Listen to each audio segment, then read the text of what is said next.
goodness. Hey guys, welcome to the Kendra Project. Who's excited? I'm excited. I'm super excited.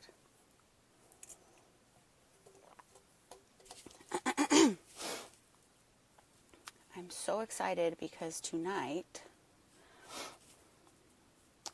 I have an amazing guest. And his name is Rudy Reyes.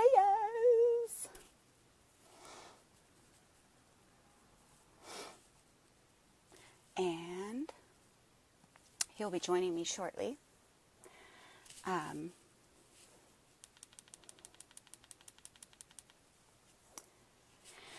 So if you guys have questions, we'll be happy to answer them. Sorry, as I adjust my face here. I always do this. Rudy is a former Marine. Hi, babe. Force Recon. And he, sorry to check this.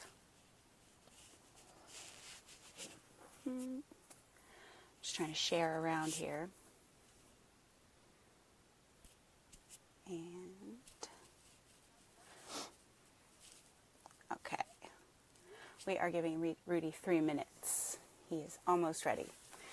It's very difficult to catch someone as busy as Rudy is and squeeze them into a schedule like at an allotted time so that it works for everyone. So that's always tough. But he has agreed to come on with me, so I really am beyond excited about that. And we are going to grill him up tonight. It's going to be so good. Hi, Thomas. Hi, Sheena. Thanks for joining the stream. Oh, goodness, I have to close this out. Hey, guys, I would love it so much if you shared. Not connected to my son by the ear. Well, he has injured his knee, my lovely, illustrious son. Hi, Christian. Welcome. Thanks for joining the stream. My son, those of you that don't know him, he was motorcycle riding a couple weekends ago on his birthday. And it was at the family ranch property. And he was zooming around with his cousin. And he managed to, they were racing wheelies, and he managed to loop the bike. And he ruptured his ACL and tore his MCL, so it's surgery in our future. Thomas. Hi, Thomas. CDC worker. What's a CDC worker? Michael, Gary. Who else is joining here? And what about a CDC worker? My son with his little mask? No. So anyway, we have surgery scheduled for Christian in a few weeks because they have to let the swelling and inflammation go down so that you don't lose any mobility in the knee when they reconstruct it. So that's lovely. Could have been worse. It could always be worse. So does anybody have questions for Rudy? We're so excited. He was here for a Team Force Blue released a film, a documentary about the oceans. Oh, sorry about not looking up. I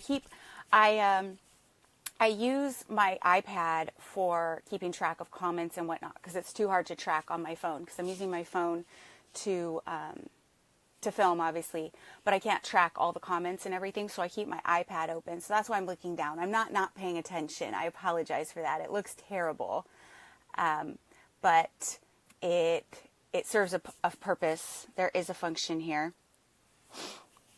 So I'm just talking to Rudy right now.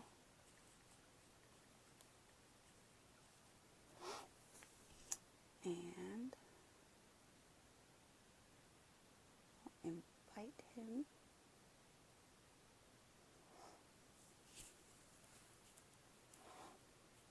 I'm just trying to join him to the stream right now, so give me 1 minute.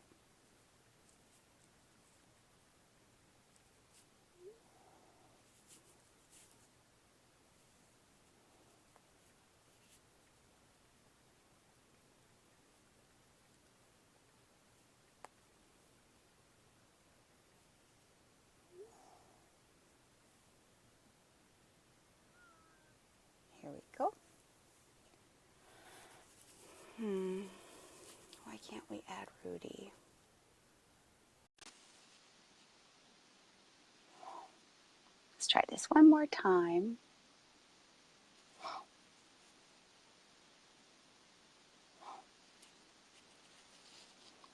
Oh goodness, I hope he has enough Wi-Fi that it works. That would be a tragedy. Ghost gun attack rifle, full semi-auto. Oh, it's a fully semi-auto. All right. Hey! Woohoo! We're so tech savvy. We're so tech savvy. Look at us. We're like a couple of engineers. Hell yeah. I was an 0300, open contract infantry guy, so I had to learn comms by the smarter people. But yeah, I figured it out. You have to, and then it'll go live. Will you give yourself a little bit of credit? You are one of the smarter guys. I don't know about that, but at least I know when I have to learn more and to get better. At least I know when to. We all can always learn more. For sure. For all. Me, really in this whole new business world, this is I don't know if anybody's listening right now, or if any of my veteran community or fans or anybody that was interested in supporting me. I've only just recently started to understand and take seriously business and basic money stuff, basic everything, like I guess balancing a checkbook, all that stuff. I've only recently started taking it seriously, I think because, well, I was blessed to be able to do things that I never had to worry about the money, and I was always prepared to die all the time, so I never thought there would be any consequences for spending it or whatever. And now I've lived for a while, and I realized, hey, Rudy, it's time to grow up on some things. So all you veterans out there, I know you love to freaking spend money like me, and especially when your friends are in town and dinners or guns or ammunition or trips or so just focus on getting better with being the warrior with your money, being the warrior and the planner, and being excellent in execution as you are on missions with your money and your business. That's my advice. It's true. George talks about that. I asked him if he could go back and do one thing differently from when he was in Ranger Battalion. He says all the time, I would save my money. I would save my money because your expenses are taken care of when you're in the military, and so many things that you're not acclimated to having to afford when you're not in the military. So after you separate, you haven't built those habits, which is what we're going to talk about tonight, which is breaking the bad habits. So tell us a little bit about what you've been doing. I have a friend who requested that I say hello to you. His name is 2J, and he worked as a Steadicam operator on the movie Semper Fi with you recently. Oh, I love everybody, the whole freaking cast, crew, everybody on Semper Fi was fantastic. It was hard, long hours. It was problem solving every day. It was message to Garcia. It was making it happen. Everybody involved from the bottom to the top, including the talent. The talent were magnificent. Everyone was in the business of making it happen. And thank you guys. Man, it was amazing. And of course, I always learn a lot from your mistakes. But I'm excited when it comes out. I think our reservists specifically, who are not often given the credit that they're due, I think everybody that has given some but not done so in a completely overt way, where they come home to parades and things like that, they will appreciate it very much. We got some great details. Chris Joliet from the Recon Sniper Foundation. I couldn't have done it without him. And I think you reservists out there, you're going to appreciate it. You can get some love, get some respect that you deserve. And Jai Courtney and my actors did incredible. Hey, JR Tapia. So Rudy was not a Ranger and not in the Army. Rudy was Marine Force Recon. So he served, how many years was it? 7 years as a Recon Marine. And then, I just really got out of the gunfighting business about 4 years ago. I was doing counterterror in Northeast Africa and doing some different evolutions for different units to prepare them and to do some work overseas. But just using my skills best I could to put food on the table, and then got into other things too, writing and being creative. I thought, you know what, I'll be straight with y'all. My old homeboys from my last team in Fallujah, I had this great idea, like maybe a couple months into it. I was always known as the fit guy back then too, even then, amongst amazing freaking athletes. I said, I'm going to make DVDs, and I'm going to teach people that all they have to, if they know their body, they can do body weight work, and they can do calisthenics, and they can keep their warrior mindset. They're going to be fantastic. And I'm going to do that. I'm going to change the world with health. Anyway, I guess in some ways, long story or long journey. I'm kind of there now. Yeah, so I guess follow your original determination. I wrote about that in my book. Follow your original determination. Do not forget your original determination. Even when we get tired or we get fatigued or we sometimes take some hard shots. Remember your original determination. Stay the course. Got to stay on Mm-hmm. track. Oh. So let's talk about that. I find that recently I've had some conversations with some really tremendous men that were, in the veteran community. Obviously, this is kind of my mission. This is my passion project, which is bringing, bridging the gap between the two communities, civilian and veteran. And they talk about how, they formed bad habits while they were in the military, drinking too much alcohol, not sleeping enough, partying too hard, spending too much money. And I wanted to kind of get into that a little bit with you. Did you find that you had a lot of bad habits? Oh, did you want to say hello? Go ahead and say hello, some hellos. Everybody over here, Alicia, Hannah Marie. I saw Scott Heckman, my boy, Kansas City, Missouri. I didn't have any bad habits in the Marine Corps, actually. But remember, I was different, and we had a different kind of people, a different kind of community, and it was. I had years of training first in peacetime, which was ultra selective because there wasn't that much money. We had incredible mentors. All we did is train and swim and run and improve ourselves. And we trained and pushed so hard in the field. Eventually, when we get off of work, a great Friday was at 05. We'd be at the beach, put on our amphib gear, swim, 4,000 kilometers, a box out and back, throw on your ruck with 60, 70 pounds, run through the Margarita River back to the camp, like 15 miles, and then 500 push-ups, 100 pull-ups, and then either flutter kicks or body weight squats. But then it was done.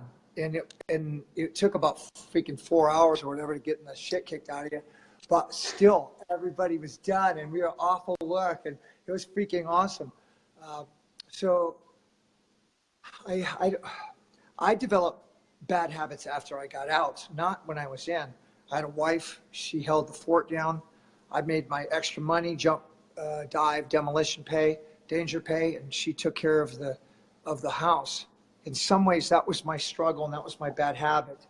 I found when I eventually came home after my last war, my last deployment, my last war, I always call them my last wars because they're really wars. I was fighting in wars. Mm-hmm. My wife said, what would you like, rice and beans, or do you want vegetables with the chow she was making? And I was just out of the Marine Corps after fighting in combat into heavy Fallujah and Ramadi, maybe a week before when I got home. Because I stayed out there. I couldn't leave my team as a team leader.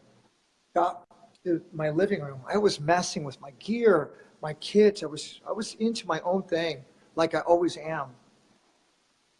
And then she asked me what I wanted. I said, well, you just think about it. Or, you just choose offhand. And then after a little while, I noticed she didn't say anything back. And so I got up and I went around the corner and saw into the kitchen. She was crying. And she said, in 7 years, you've never made a single decision about anything at home. And I just wanted to know what you really wanted and if you could be involved at all. And yeah, so, this is interesting. there's subtle things too that we can improve on, and subtle things that we don't realize we're doing that may hurt our loved ones who we love the most. So, yeah. So, any of you guys, just remember, not everybody is conditioned and programmed to take orders and to follow orders, and your loved ones especially, they need you there emotionally. So work on that if you can. And if you need any help, you can always call me. I mean, all you guys always talk to me about stuff, so you can always talk to me. JR would like to know, do you use the VA system, or have you used the VA system, and has it helped you with mental health issues? Have you reached out for anything like that? Yes, I have a great therapist, Dr. Carrie Elk, absolutely. All my teammates in Force Blue, they help me as well. We help each other. We're a family. We're a family in strength. I have my Thornex contingency as well, athletics, and I know what I need. I need 4 things for my table. I need 4 things to build my strong, solid table. I need physical fitness. I need nature. I need community. I need mission. If I have those 4 things, my table is very strong. Now, the most important piece to all of this, which I only learned maybe about a year ago, through trial and error and through almost falling apart and killing myself or dying, if one of those legs is wobbly, or if there's something that doesn't feel balanced, I now ask for help. I will ask for help immediately. I will reach out to my people and I will ask for help. And you know what? Anybody out there that's struggling with fear or anger or confusion, you'd be surprised as soon as you ask for help how many great people love you and want to be there. So it's the truth. So I think maybe that's one of the habits, is that a lot of guys, they come home a lot after, especially after the Spec Ops community. They come home, they get their DD-214, and rejoining the civilian life, rejoining the family, rejoining everyday everything is a struggle in so many ways. And asking for help is right at the top of that list. I'm not a good communicator. I tend to shout. I tend to lose my patience. And learning to gain those skills and gather those skills and accumulate them. It doesn't come overnight. Being a perfect communicator or a good communicator, it does not come overnight. And it takes practice. It takes practice getting everything from here to here and out with efficacy. And they're perishable skills. If you don't work them all the time, they go away. So it's a daily process, just like training, just like working out. I don't get these freaking arms and get this body just by doing it once every month. It's something I work at all the time. And after a while, if you're working on things, you start getting pride in getting better at them. Yes. You start getting pride at getting better at them. The stigma of asking for the stigma of showing vulnerability by asking for help or saying something doesn't feel right with me, that starts going away. Yes. I was just recently in a situation not too long ago, and I was at a place with a client, and I felt like I was being objectified a little bit, and I didn't like how I was being treated. Taking pictures, and I felt almost like like I was a veteran in a petting zoo.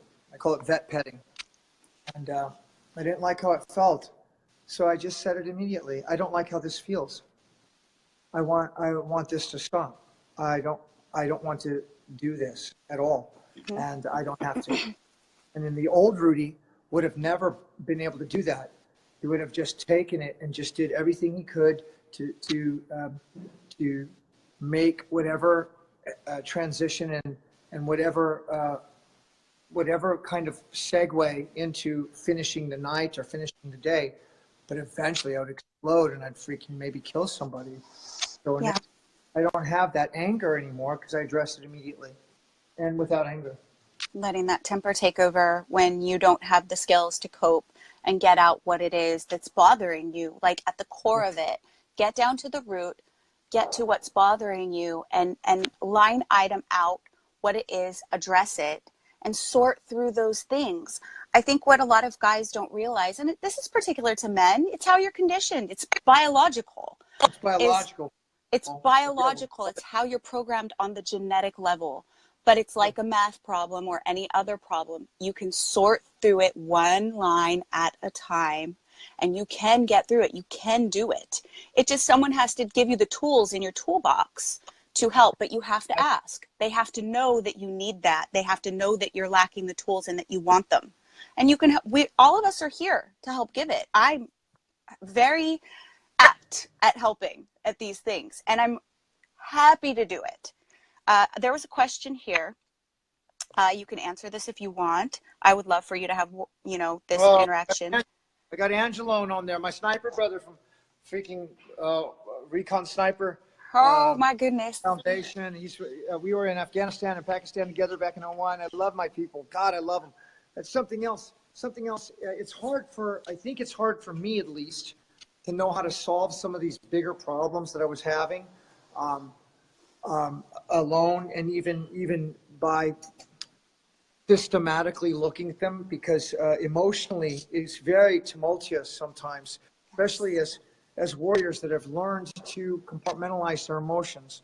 But I'll tell you what, as soon as I talk to my homeboys, my freaking teammates, my platoon mates, and then I just get a little bit of affirmation from one of those guys, next thing you know, everything's out in the open and everyone's talking. They're saying, man, we're all feeling the same thing actually, and this is how I got through it, or hey, I actually need help.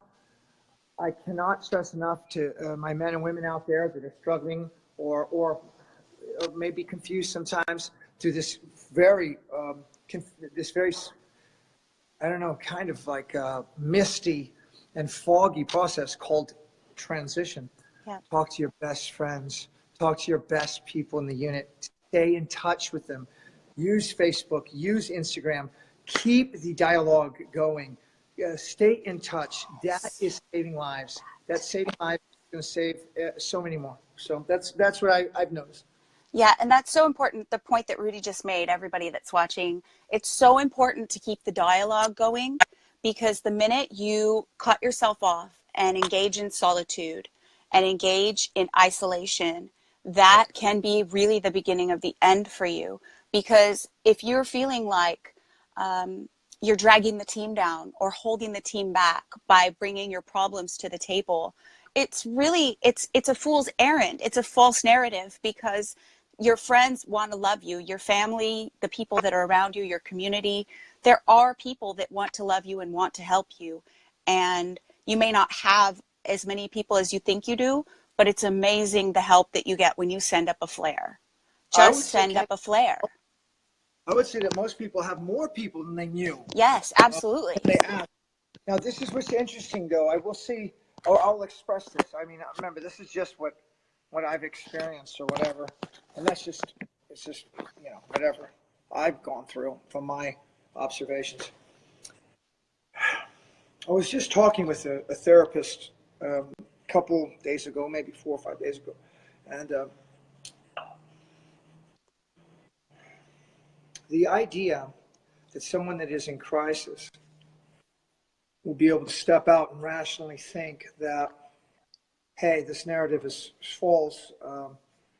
I need to understand that this is not really happening. The feelings and the pain I'm feeling is absolutely something that I can reason through. I don't think that's possible when people are really there. I don't think that is possible. I've been there, and I was lucky. What helped me and has helped others, I think, because when you're in that space of such loneliness, isolation, and then that feeling of hopelessness. And some of this, you all, I hope you understand, it's not any of your faults. It's just the brain has just been pressed too hard, too long. Yeah. The endocrine system has just been pressed too hard, too long. The nervous system is worn out. Your body's not developing and creating chemicals for equilibrium in the brain anymore. This is what happens when you're stressed out to the max for years at a time. And so it's not anybody's fault. It's not your fault. So when you're in that crisis situation, work hard at put all your coolest stuff that you remember that makes you so happy about your team, about your platoon, about your service. And and when you're really down and out, if you can just see some of that goodness, you'll pick up the phone and call somebody. Get in the habit of getting on the phone or getting on the Instagram or the Facebook and just stay in touch every freaking day. And no matter what, you guys will be able to fucking pull through it. I know you will. It's true. I think a lot, let's see, Regina and Martha, of course you're included. You served. Of course you're included. I say guys as a generic term, and I single men out because their communication skills are generally just biologically, they're different than women's. But I by no means would discount the effort and the life that you gave to the service. I would never denigrate that in any way. There is a question from James Barnup. Rudy, I watched your video about PTSD and about how you would have ended it all when you were at a dark place and when I was helping a brother through his journey with PTSD. Some days I patted him on the head and some days I gave him hell for not being there to walk his daughter down the aisle one day. He made it with my help and I thank you for your honesty. So it's very important, the sharing, and I want to tell you that I deeply value that you're willing to make yourself vulnerable for these people that are watching and that will watch later to, speak these truths because they are so important and so life-saving. So thank you. Oh, you're welcome. You're welcome. I mean, that's what we do. I mean, we were the best and brightest at a time. And absolutely. We were young and innocent and driven.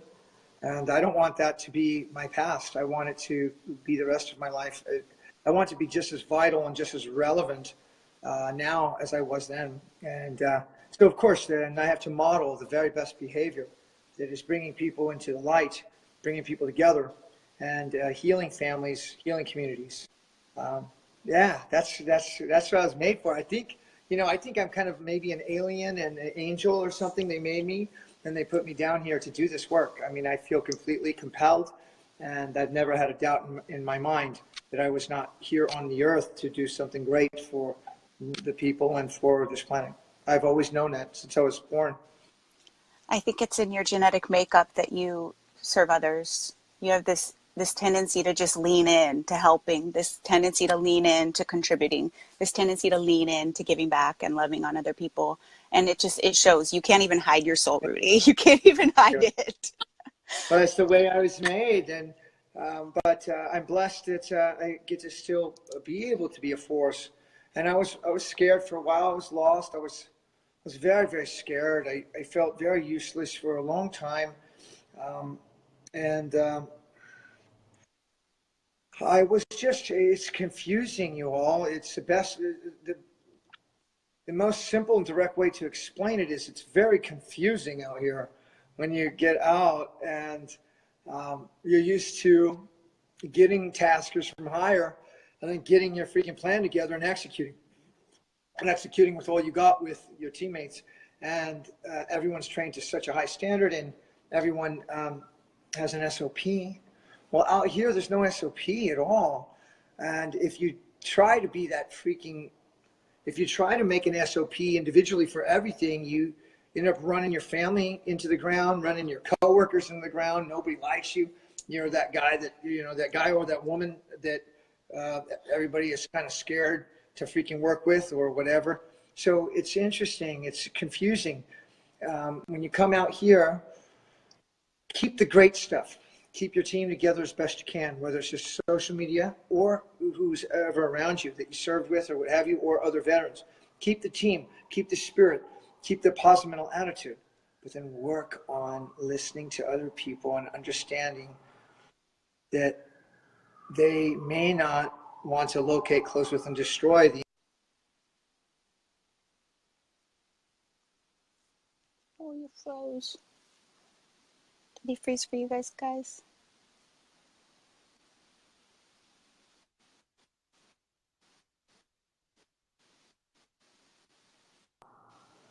Go easy on the alcohol. Have patience with yourself. Have patience with yourself. I guess in real life, though, Kendra, what's interesting, though, too, is these men and women are trying to provide for their families, and that's tough as hell. It's a lot of pressure.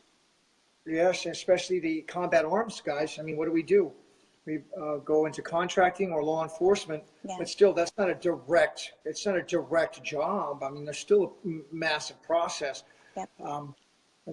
So it's tough. But ask for help. There's people like me and a lot of other great people like the Recon Sniper Foundation. We got the Green Beret Foundation, Michael Rodriguez, my dear friend over there. Mm-hmm. I got Jeff Reeves. He works with the SEAL organization as well. I mean, any of us. And you know what? Ranger Road, the Derby Project, Red, White, and Blue Foundation. They are all there. RWB.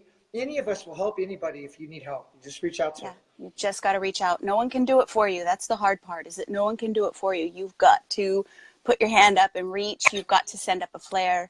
You have to do these things. And the belief that you're bringing the team down or dragging your friends down by reaching for help or asking for help is just, it's not true. It's a false narrative. You can't believe things that are untrue. And the mind is going to push you to believe things that are untrue because it's that dark side that's pulling at you, and it's the easy side. But you can't let it win. You never let the enemy win in combat. You can't let the dark side of the mind win in this combat. Yeah, I think, Kendra, that's going to be more effective for people to, you know what, I was going to freaking kill myself, like, 3 years ago, whatever, when I lost my son. I felt completely useless. I felt like such a loser. I felt like I felt useless. I felt lost.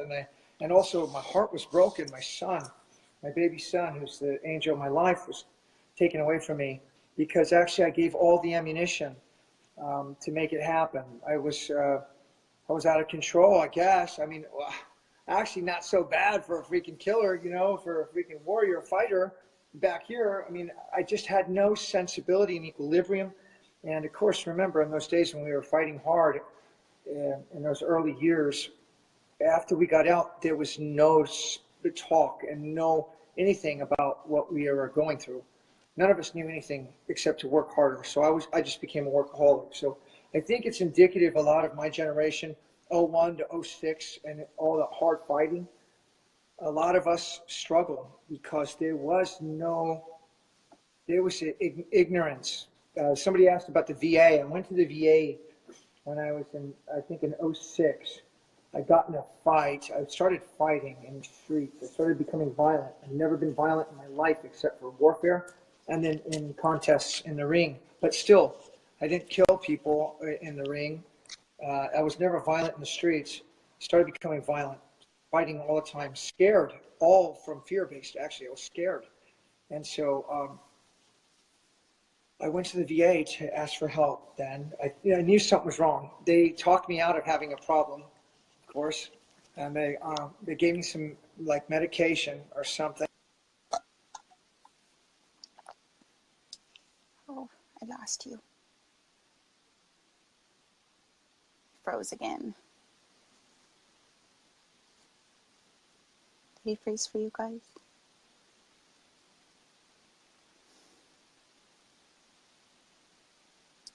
You're frozen, bud. Oh no. Pause. Oh, sorry. You froze. Hey, you guys got me back? I got froze. a call. I'm sorry. All right. Oh, we missed what you just said. This is my place. Oh my goodness. I love the homie Overstuff I have to go let the roommate. Oh, can you not see me? Can you not see me? We can see you now. Okay, great. Well, I got you left off. You went to the VA because you were getting in fights, and yes, and they talked me out of having a problem, but that was then. I know they've worked harder now at being. I guess somebody's being serious now about actually getting some treatment and understanding that there is an issue now, and we need to help our men and women that have given so much to this country. But back then, no, man. So a lot of us just learn to bottle it up, suck it up, and just drive on. And that lasts for a while, but not forever. Yeah. So Eventually all the steam blows. oh, there's no way you can't. I mean, there's no way. And you know what? It's interesting also. Where is my dang money? Yeah, I know. You know, guys, I gotta freaking get my life together too. A little bit. I'm traveling so much. I just got into town a couple days ago, and I go see my son, which is amazing, on Saturday, which I'm so blessed to have. So, you know, in the old days, they say about the greatest generation, about, you know, the cats from World War II, the amazing fighters from World War II. I said, well, what about the PTSD? And, you know, nobody ever said anything. I mean, they seem to be doing just fine. I said, no, they actually, it's not. They weren't just fine. They went into an incredible boom of industry. So they worked to death. They worked themselves to death. Yeah. They beat their wives. They were incredible alcoholics. Mm-hmm. Many of them died after retiring. They were going through all the same stuff that we were. Yeah. It's just that nobody talked about anything back then. Nope. But it was, you know, so if you read and understand your history, this is a human evolution. It's a human history. It's not about a country. It's not about what wars. It's not about what empire. This is human. You read the classics, the Iliad, the Odysseus. It's the same. But if we do not deal with it by bringing community together, talking about it, and remember, I don't think this is what's unique. I don't think that in human history, never have we had professional warfighters like we do now. And that's why I think we have some unique problems that have never happened before. We have professional warfighters. And of course, we're the best trained. That's why we live through all the hard, arduous stuff that we do.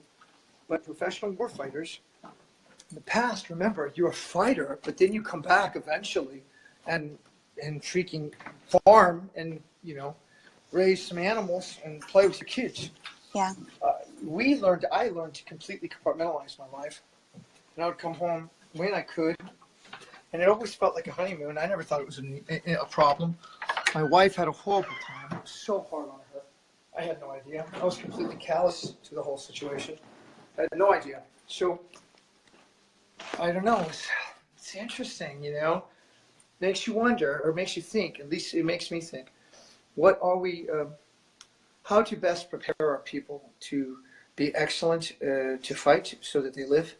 And then when they come home, to be excellent and transition and love their families and not hurt themselves and be happy, be excellent in their day-to-day lives, be the warrior in their day-to-day lives, you know. Yeah. That's where I'm at. Learning to live productive lives. I think a large part of it is probably the alcohol use that starts very early.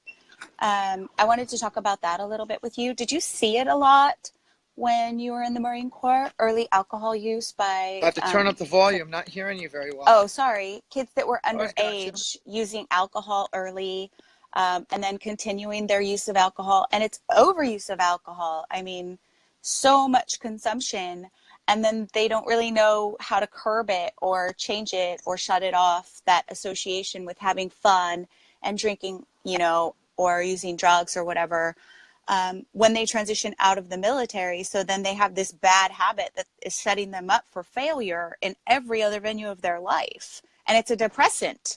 So they get out, they're not PTing every day, they're not getting any endorphin, they don't work out anymore, they're using alcohol to the max and damaging themselves. Like, you know, did you see it a lot? How can you advise younger kids that are, you know, in these habits, how they can break them? It's going to have to be with the leadership from Jump Street. It's the leadership. So anybody that is an NCO of any sort, anybody that is an officer, an NCO, needs to take charge and start mentoring and leading these young men and women into healthier ways of living. Remember, my military experience was very different. We were all elite level athletes. We did not want to destroy everything that we had built. We competed against each other all the time. So there was no time to be freaking drinking and doing drugs and stuff like that. then again, that's why we're freaking recovering. Mm-hmm. I don't know. I mean, also we're endurance athletes. Um, there's no, there's no fast way to become a great swimmer. There's no fast way to become a great runner. There's no fast way to become a great climber or fighter. So we had to work on these things. So I would say possibly that must be part of the solution for people, is to really embrace a physical discipline. For young men, we need physical discipline.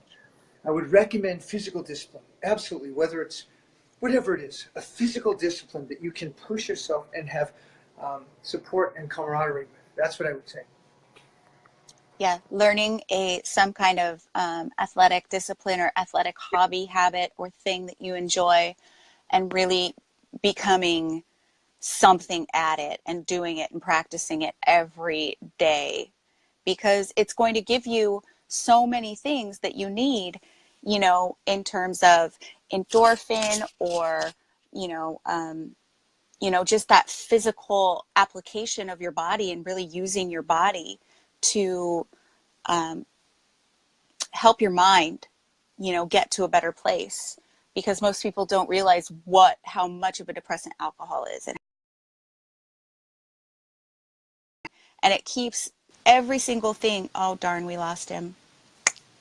Oh my goodness. Oh, I want you back. That's a bummer. Oh, maybe we can get Rudy back. Uh-oh. If you're still watching, you can pop back on.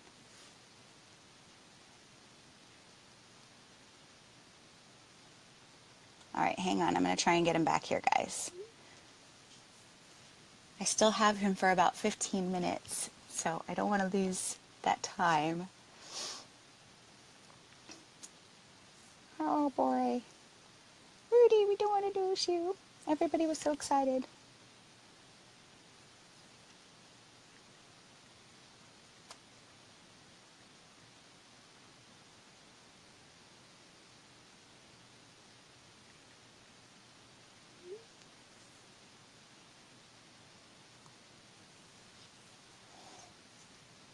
Oh, sorry. I'm still trying to get him back, you guys. I'm so sorry. So sorry.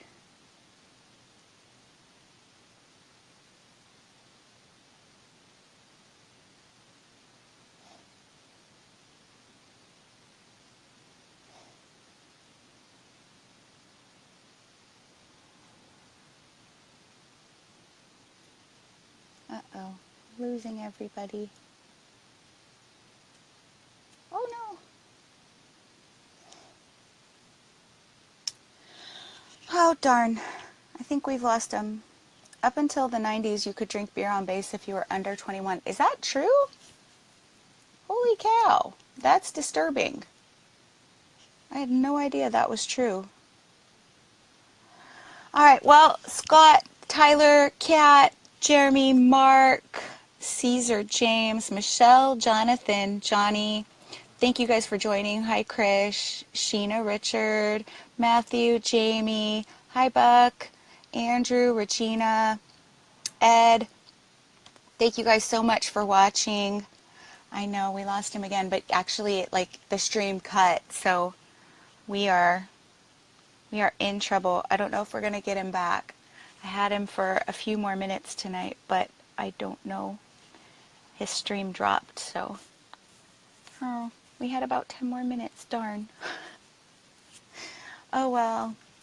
All right. Well, Rudy did provide some great insights tonight, and I hope you guys enjoyed it.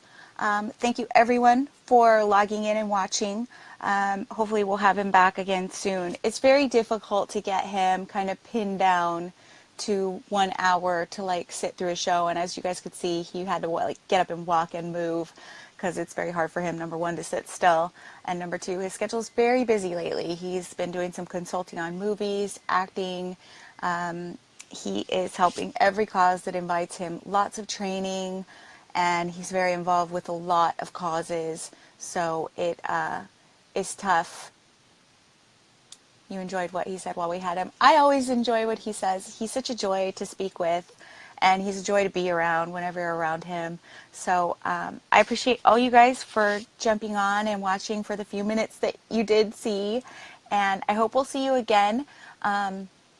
Stay tuned. We have some good shows coming up. I have another veteran coming up next week, another Ranger, and his show should be pretty good. He is an endurance athlete and an MMA fighter, so it should be pretty cool, and hearing some of his insights will be really, really neat. So we will have him on next week, and I will announce it as soon as we have a confirmed time and day for that one. His voice is an important and honest voice of post-combat issues. It is true. And I think it's tough because a lot of the veterans from Operation Desert Shield and Operation Desert Storm, we still had a different climate even back then, and as recent as it was still a while ago, and they faced a very different climate. Thank you for what you're doing. You're welcome, Christian. I love what I do, and I love trying to help people and get these messages out. And, you know, I feel like not enough people do. And sometimes it has a slant, or if it's, you know, by the media or whatever, it has a slant. And I try not to slant it. I like to slant things with kindness and compassion. That's the best I can do. But I feel like the veterans from Desert Shield and Desert Storm faced a very different climate coming home than those veterans that are coming home from the global war on terror. So it's just a different situation. It's a different scene. And that bridging that gap can be done even more. Hi, can you come back? Let's see if we can bring you back. Can I bring you back? I like 5 more minutes. I was timing it. Let's see if we can bring him back for a minute. He is back. And trying to fix this broken piece that's in between all of us, between, you know, the civilian world and the veteran world. Oh, Well, you're back. yeah, I have like I heard 6 more minutes. So everybody out here, this is my loft, my painting studio. It's all concrete, so there's no Wi-Fi in here because they have to drill through the concrete.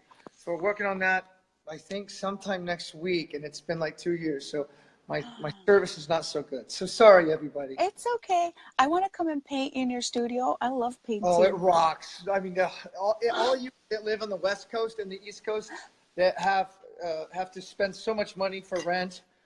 Yeah. In here in the Midwest, in between all my missions. So. Okay, I'm gonna like show up and paint one weekend when you're home. Oh, for sure. You know what? Now that you mentioned that, I think for the winter time, I'm not going to book anything. I've got a lot of work until the winter. Mm-hmm. I'm going to work on a show. I'm going to work on the Unfadables. That's what me and my little brothers called ourselves when we were little kids. The Unfadables. Yeah, the Unfadables. You cannot fade us. And I thought about doing portraits, larger-than-life portraits of my heroes and Michael and Caesar and I when we were kids, and you know, Rocky Balboa, Bruce Lee, Rambo. It. You know, I think I could do it. I know I could do it, and I don't know. I'm going to do it. I've been wanting to do it for a long time. I'm going to do it. I love it, and I love painting. I used to do pieces for like when our literature teacher would want to do a book of our work, and she would commission me to do the artwork for the covers and whatnot. I used to love that. Sure. You know what? Matter of fact, you guys just stand there for a second. I'm working on this freaking logo. I'm working on this freaking David Bowie freaking logo. The Rudy Reyes David Bowie. Yes! Logo. Yes! Something like this. I just, you know, it's on some mail. But I'm thinking about something like this. I love it. Yes, it was a Moon Daydream and Space Oddity. I've always had an affinity to Bowie and, of course, other great music. But this, man, something about this spaceman, this Meta Baron. If you guys are into Hodorowski, the Meta Barons. It's the samurai conquistadors of the universe. I think I was just made that way, and so I just embrace it now. I embrace it full force. And spend the winter working on your art. Yes, I think so. I think I so. think that's a And grand idea. I mean, unless somebody pays me really good to do something else, and I do have another film I'm working on now, so we'll see about that. But I'd prefer to just work on me for at least 2, 3 months. It'd be great. I deserve it. I earned it. You I know. think so. And I think that's another thing that a lot of people miss, men and women. They don't take time to just work on themselves and find something that they're passionate about, something that they love doing, something that fills them up and feeds their soul. And if someone's not building you up, they're breaking you down. You know, having people around you that are a constant succubus, it's not good for you. And it's important to surround yourself with the people that are positive and that build you up and don't break you down. Uh-oh, I think we lost him again. He's frozen. Oh no. Don't lose him. Don't lose us. Don't lose us. He might have gotten another call. This is actually what the people call him all the time. I don't know what. Oh, we lost him again. All right. Well, I think I'm going to have to give up because I only have like 4 minutes. 6 minutes. I have 6 minutes left. I had 10 minutes before. Now I have 6 minutes left. I want my 6 minutes. Anyway. All right. It is all love, Rudy. I know that you have to go in 6 minutes, so I'm going to go ahead and cut it off here. We love you so much, and I am so honored and privileged to call you friend and to have had you on for the time that we did have you on tonight. I hope you guys enjoyed it. Please watch the playback if you missed it. Rudy is very given to opening up and sharing of himself, and he has a lot of important and tremendous wisdom to share with everyone, and he shared a lot of it tonight.